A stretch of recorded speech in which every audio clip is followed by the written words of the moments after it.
Assalamualaikum warahmatullahi wabarakatuh. Salam dan bahagia. Perkenalkan, kami dari kelompok 8 kelas Teknik Industri C akan menjelaskan proses thermoforming. Sebelum masuk ke materi, kami akan memperkenalkan anggota kami terlebih dahulu. Yang pertama, saya sendiri, Muhammad Firman Arifiansyah dengan NIM 2019-012-069. Yang kedua, Yusuf Khairul Huda dengan NIM 2019-012-074. Yang ketiga, Salsya Milenia dengan NIM 2019-012-075. Saya Muhammad Firman Arifiansyah akan menjelaskan pengertian proses thermoforming dan metode proses thermoforming. Pengertian proses thermoforming menurut beberapa sumber. Pertama, thermoforming adalah proses pembentukan di mana plastik yang setelah mengalami proses pemanasan, plastik ini berubah strukturnya menjadi lunak dan lentur, yang kemudian dilakukan proses pressure atau vakum yang sesuai dengan bentuk cetakannya. Pengertian ini bersumber dari Crawford tahun 1987, Plastic Engineering Second Edition Amsterdam 2, Pertemuan Press. Yang kedua, thermoforming adalah metode pengolahan plastik yang paling umum dan paling tua. Produk-produk hasil thermoforming dapat kita temukan di sekitar kita dan memegang peranan yang cukup penting dalam kehidupan kita.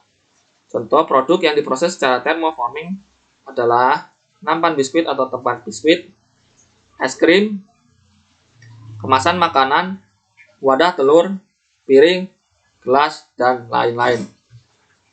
Pengertian ini bersumber dari A Vacuum Forming Goods Formage International Ltd. Selanjutnya, metode proses thermoforming. Ada beberapa metode proses thermoforming, yaitu A. Pressure thermoforming. Pressure thermoforming merupakan thermoforming yang menggunakan tekanan udara dari atas. Prosesnya ditunjukkan pada gambar berikut. Gambar 1.1. Pertama, lembaran plastik ditempatkan di atas rongga mold. Kemudian, tekanan positif mendorong lembaran ke dalam rongga mold. Gambar ini bersumber dari Groover MP 2002 Fundamental of Modern Manufacturing, New York, 2, John Wiley and Son.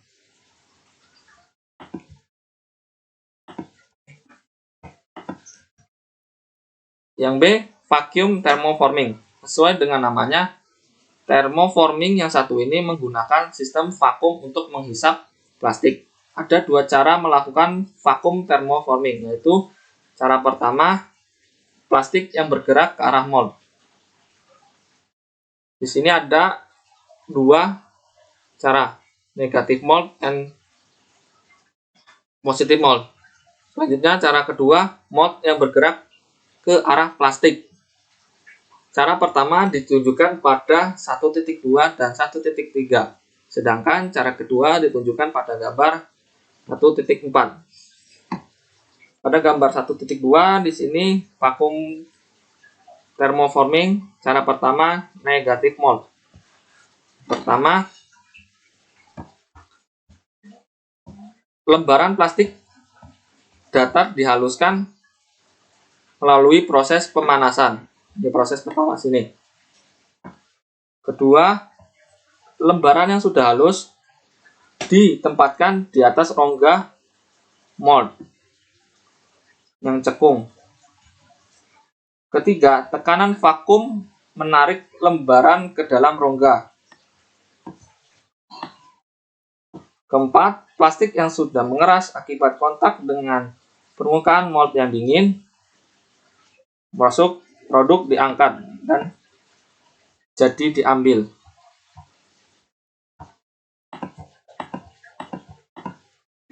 Gambar 1.2 merupakan contoh vakum thermoforming cara pertama untuk mold negatif. Penjelasan sebelumnya sudah saya jelaskan. Selanjutnya akan dilanjutkan oleh teman saya. Salam dan bahagia. Perkenalkan, nama saya Salsya Milenia dengan NIM 2019 012075. Di sini saya akan melanjutkan penjelasan dari metode proses thermoforming. Pada gambar 1.3, pada vakum thermoforming, cara pertama atau positive mode yaitu dengan 1. Plastik yang telah dipanaskan ditempatkan di atas cetakan cembung. Kedua, klem diturunkan untuk menutup lembaran pada cetakan akibat adanya tekanan vakum.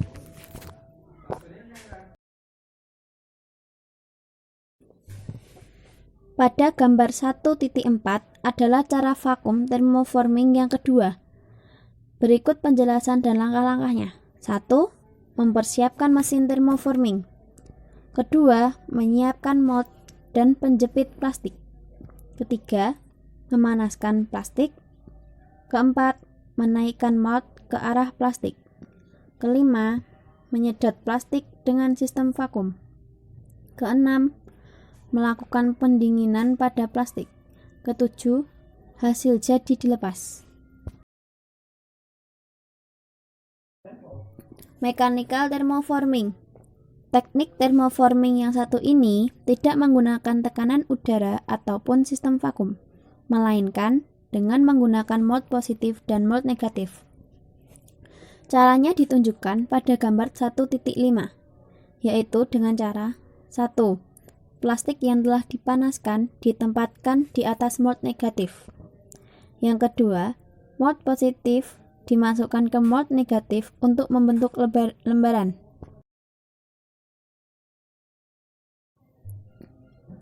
Lalu, ada cara gabungan atau vacuum and pressure.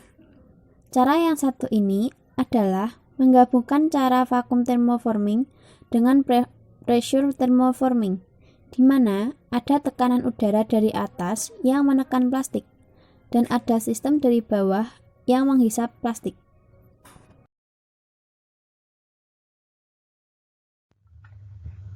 Di sini saya akan melanjutkan tentang cat-cat thermoforming. Sebelumnya, perkenalkan, nama saya Yusuf Khairul Huda, NIM 2019 012 074 dari kelas Teknik Industri C. Cacat thermoforming. Cacat yang biasa terjadi pada proses thermoforming sebagai berikut.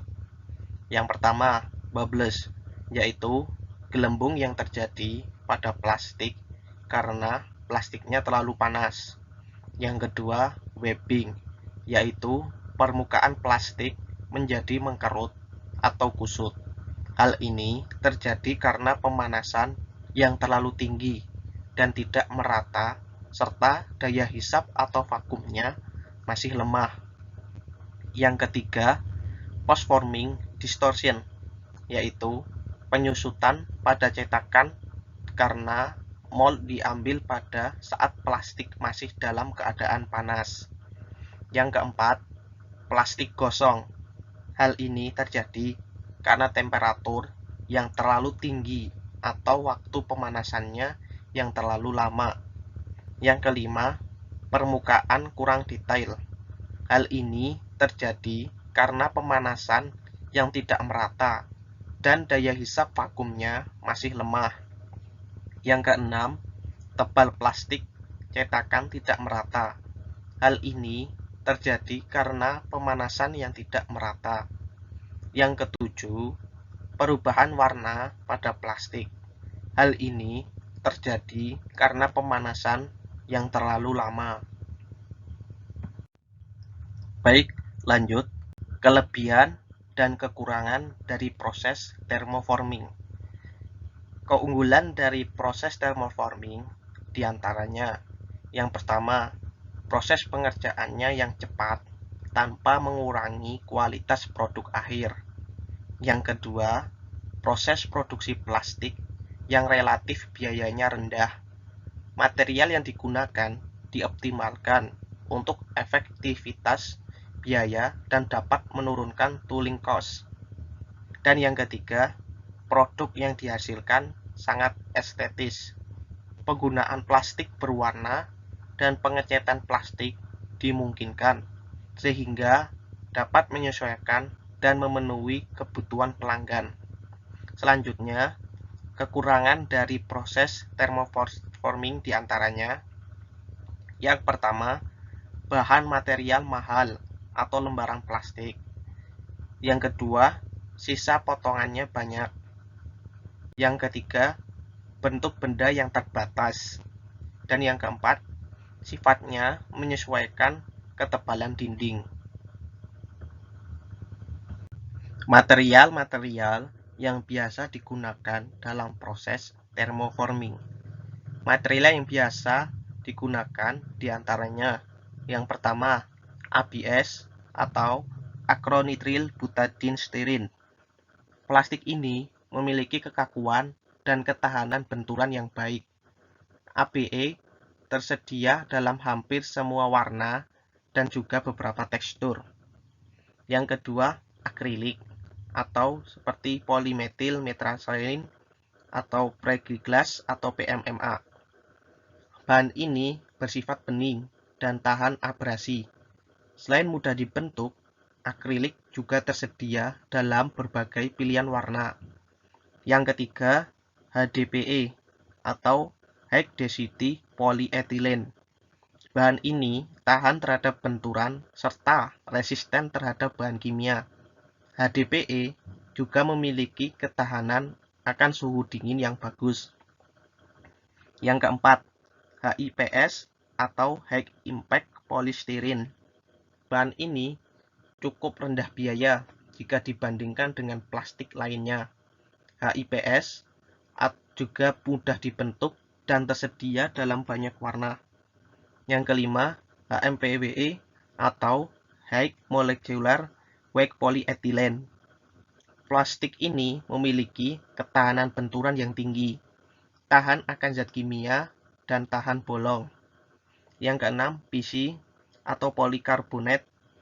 Bahan ini memiliki kekuatan benturan yang sangat tinggi, memiliki sifat tembus pandang, dan ketahanan akan suhu tinggi juga.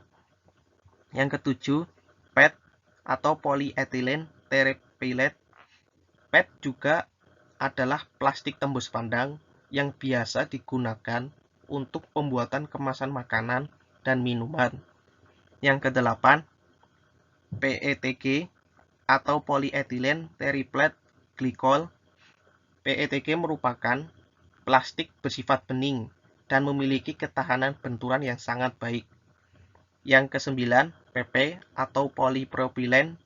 PP ini memiliki ketahanan kimia yang sangat baik, memiliki sifat kaku dan tahan benturan. PP dapat bertahan pada suhu yang cukup tinggi, tetapi secara dimensional tidak stabil seperti plastik lainnya. Yang ke-10, PVC atau polyvinyl chloride. Plastik kaku ini kuat dan memiliki ketahanan benturan yang baik. PVC juga tahan api, namun ketersediaannya terbatas. Produk-produk hasil proses thermoforming. Produk hasil proses thermoforming diantaranya: yang pertama, kemasan clamshell. Yang kedua, kemasan air minum. Yang ketiga, blister pack. Yang keempat, handling tray. Yang kelima, shipping tray. Yang keenam, kemasan obat. Yang ketujuh, pop display, dan lain-lain. Masih banyak lagi. Nah, sekian penjelasan dari kelompok 8 kami tentang proses thermoforming. Apabila dari kami banyak kesalahan, kami mohon maaf. Sekian, terima kasih, salam. Jangan lupa like and subscribe.